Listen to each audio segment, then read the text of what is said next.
TRS Clips, that one channel where you get to explore the unexplored realms of knowledge.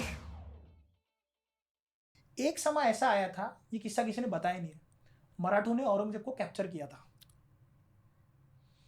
इन्होंने क्या किया कि औरंगजेब जब अपनी आखिरी युद्ध लड़ा, आखिरी किला जो पिराजी नाइक के साथ में उसका एक युद्ध है, देवगढ़ करके एक जगह नीचे, वहां से वो जीत के वो अहमदनगर के पास जा रहा था। तो गलती से यहाँ से मराठे आ रहे थे, मराठों की सेना नहीं देखा, अबे बोले औरंगजेब जा रहा है, इन्होंने आक्रमण चढ़ा दिया। औरंगजेब के बाजू में जो तंबू था, वो तंबू में औरंगजेब के जो व्यक्ति थे उसको पकड़ा, उनका जो वहां पे उस समय पे उस एरिया का जो सेनापति उसको पकड़ा, उसको अंधा किया, बोले पैसे निकाल, उससे रैंसम लिया, उसको छोड़ दिया।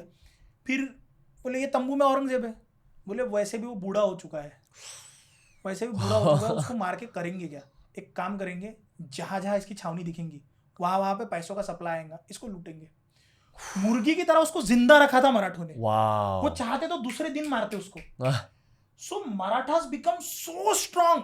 मतलब क्या हुआ ना, वो बाउंस बैक हो गया औरंगजेब के ऊपर। एक तो आपने संभाजी महाराज को मारा और बहुत बुरी तरह से मारा, हाल हाल करके, मतलब आपके नाखून तोड़े जा रहे, घुटने तोड़े जा रहे, पूरे नमक लगाया जा रहा बॉडी पे।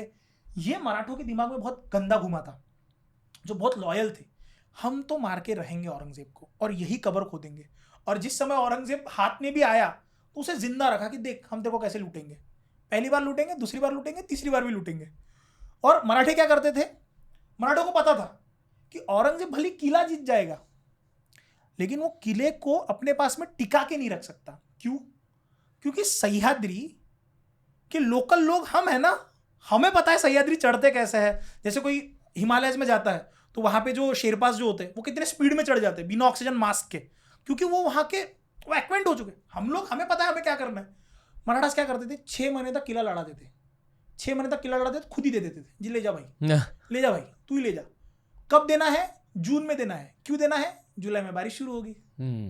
और बरसातों में कोकण में सिर्फ 3 ही लोग घूम सकते हैं सर, वादळ, बादल, बारिश और मराठे। चौथे की औकात नहीं थी। बोले इसको दे दो वापस।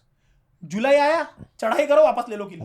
2 महीने में किला वापस। इससे होगा क्या, औरंगजेब क्या करेगा, औरंगजेब पूरे पैसे लगाएगा उसमें, उसके पैसे खत्म करो, उसके रिसोर्सेस खत्म करो, किला दे दो, 2 महीने तो वापस ले लो। Economic warfare. यस। ये करते करते उन्होंने औरंगजेब को पूरा रुला के छोड़ दिया था, हताश।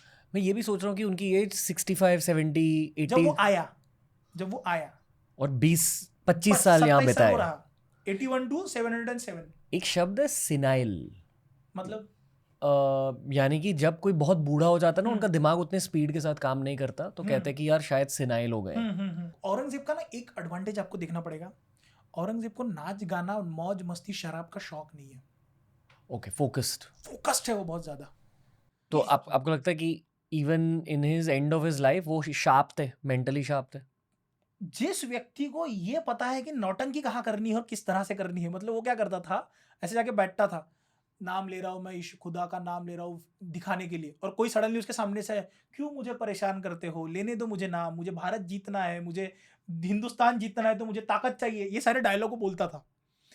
यहां तक कि उसका दिमाग कैसा चल रहा है सोचो, उसको पता है उसने अपने भाइयों को मारा है, उसने अपने पिता को कैद किया है, आखिरी में उसको खौफ भी लग रहा था, अपने एक भी बेटे को अपने पास में नहीं रखता था, किसी को अफगानिस्तान भेज देगा, किसी को गुजरात में भेज देगा, उसको डर था ये लोग मेरे पे आक्रमण करके मेरे को टपका देंगे। मेधा मैम ने एक स्टोरी शेयर की थी उनके डेथ के बारे में, कि वो कोई hole in the wall room. हाँ, वो क्या, उसने क्या किया था, उसने कुंदक खुद के रखे थे, गड्ढे, ऐसे इस तरह के गड्ढे खुद के रखे थे।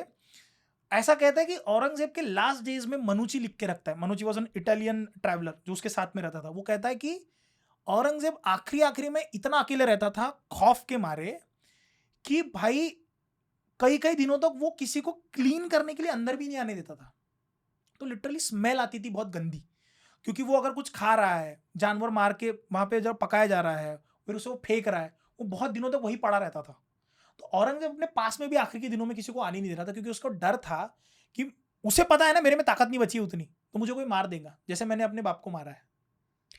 और ये लास्ट 25 इयर्स महाराष्ट्र में गुजरे होंगे। हाँ, 27 साल। और ये सब इकोनॉमिक वॉरफेयर हो रहा है उनके साथ। सब हो रहा है। हाँ।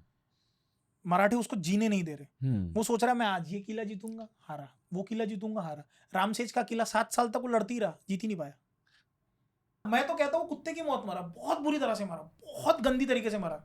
Thank you for watching the clip दोस्तों। मेरा होप यह है कि आप हर हफ्ते इसी चैनल पर लौट आओ, ताकि जितने भी पॉडकास्ट हम अपलोड कर रहे हैं ना, उनका सार आपको इस चैनल पर मिले।